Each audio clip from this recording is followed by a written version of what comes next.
Right, so there's two roundabouts, one at Pahrump Valley Road, and the other one is at Blag Road, I believe.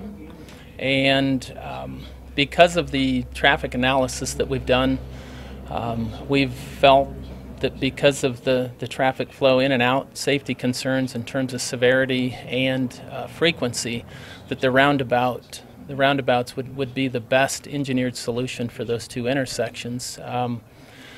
In Elko County, Lamoille Highway, similar rural application of roundabouts has been extremely effective up in the eastern part of the state. They're hoping to also have some classes with the individuals here in town to teach them how to use them. It's very important that we get out, work with the local agencies, and try to educate motorists in the area on how to use roundabouts. Of course, there is some resistance. It's new. It's a new type of engineered solution, but we are looking forward to getting out and trying to educate the public on how to use them. When's the construction going to start on those, and what's the date of completion? Do you know? Right now, we're still working through the preliminary engineering. We're trying to acquire right-of-way and those sorts of things, so it's the pre-engineering phase that we're in right now.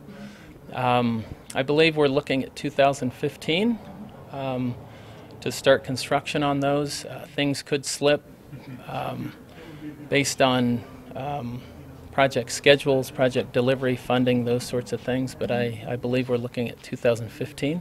We actually started out on the Mountain Springs Summit, and we actually came into the Pahrump Valley area. Our first stop was actually on 160 at Homestead Winery, trying to address the highway widening down to the Calvada Fountain, where it would be 5 lanes wide with sidewalks. And then from that point we went into the roundabout area at Pahrump Valley at 372. We discussed the model that NDOT had provided about a month and a half ago to Public Works as well as the commissioners. And what was discussed there was ways to figure out how businesses, because of the model footprint, if you will, of the roundabout being so big, how it'll affect their properties. So that's what we really addressed within this segment. We had a great opportunity this morning. We met at 9:30 up at Mountain Springs. Drove in. We had a variety of people here. Dave Fanning from Public Works, Fire Chief Scott Lewis, Assistant Sheriff Rick Marshall, Sergeant Rivera from the Highway Patrol, Deputy Director Hoffman from NDOT, as well as Sean Seaver from NDOT, and a bunch of their staff members that were very helpful and insightful in what we need to do and how we need to proceed on some of these projects that are going on. One of my major concerns is the 160 all the way out to the 95.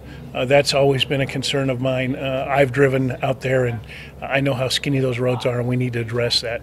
I think that Deputy Director Hoffman addressed the issue with 160 coming up over the mountain. The impact statements are being done, and those projects are hopefully going to come to fruition by 2017. In addition to that, the narrowing of the road there at Winery Road, where it narrows down to 2 lanes, those are always issues for us. We went out to Mesquite and 160 and looked.